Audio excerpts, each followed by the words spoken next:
Pasalamat ko sa inyong ginapakita ang suporta sa kuamahan.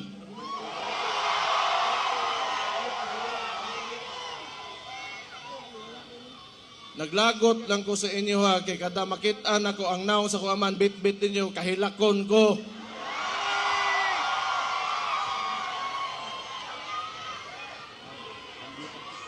Mugara pod mo.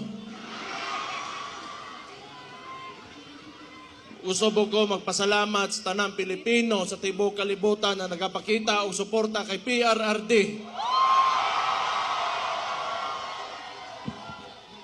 Kabaw mo tinuod lang sukad nga giaresto ako amahan illegally. Wag gyud ko kasabot sa akong gibati. It has been a roller coaster of emotions for me sa tinuod lang. But every time makita na ko suporta ninyo, makusgan gyud ko. Salamat kayo.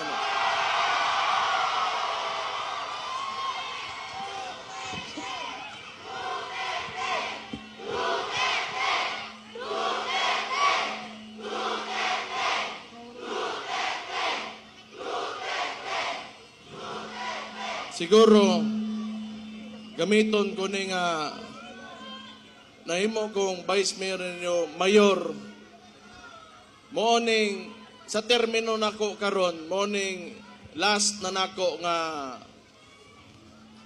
araw ng Davao, nga sa termino nako karon. Wa ko makibaw unsa bagay kaugmaan o yung future ng